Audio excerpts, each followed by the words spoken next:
അള്ളാഹു റസൂലുഹു അഅലം എന്ന് സ്വഹാബിമാർ പറഞ്ഞ ചില സന്ദർഭങ്ങളുണ്ട്. അത്തരം വിഷയത്തിൽ അത് പറയാം. അഥവാ ഒരു മസ്അല നബി ജപ്പ സ്വഹാബി ചോദിക്കും, ഈ വിഷയത്തിൽ എന്താണ് അള്ളാഹു നിശ്ചയിച്ച് നിങ്ങൾക്ക് അറിയുമോ? അപ്പോൾ അള്ളാഹു റസൂലുഹു അഅലം. അപ്പോൾ നബിക്ക് വഹി കിട്ടിയ വിഷയം നബി സ്വഹാബികളെ പഠിപ്പിക്കാൻ ഉദ്ദേശിക്കുമ്പോഴേ ചോദിക്കുക. എന്നാൽ നാളത്തെ ഒരു കാര്യം അല്ലെങ്കിൽ ഭാവി കാര്യം അത് ചോദിക്കുമ്പോഴോ പറയുമ്പോഴോ അള്ളാഹു റസൂലുഹു അഅലം എന്ന് പറയില്ല.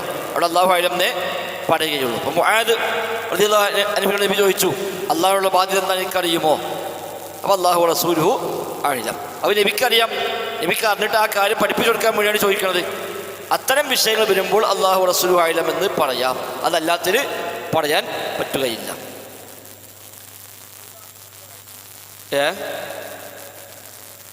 അങ്ങനത്തെ ഒരു മസല പറയാം. ഒരു വിഷയം പറയുമ്പോൾ അത് പറയാം.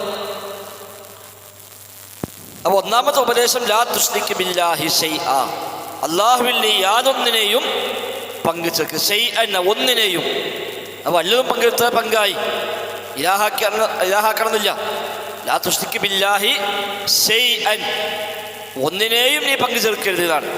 അല്ലാതെ വേറെ ഇലാഹിനെ വിശ്വസിക്കരുതല്ല. വേറെ ഇലാഹിൻ്റെ വിശ്വസിച്ചാൽ ശിർക്ക് തന്നെ. എന്നാൽ അത് തന്നെ വേണമെന്നില്ല ശിർക്ക് വരാൻ.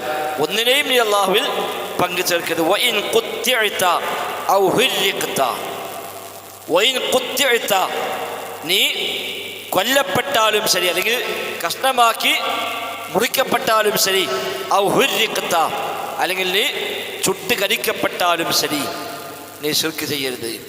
അഥവാ ശിർക്കിന് വേണ്ടി, ശിർക്ക് ചെയ്യാൻ വേണ്ടി നിനക്കെതിരെ എന്തെല്ലാം മർദ്ദന മുറകൾ സ്വീകരിച്ചാലും ശരി, നിന്റെ ശരീരം കൊത്തി നുറുക്കി കഷ്ണങ്ങളാക്കി മാറ്റുകയാണെങ്കിലും നീ ശിർക്കൊരിക്കലും ചെയ്യരുത്.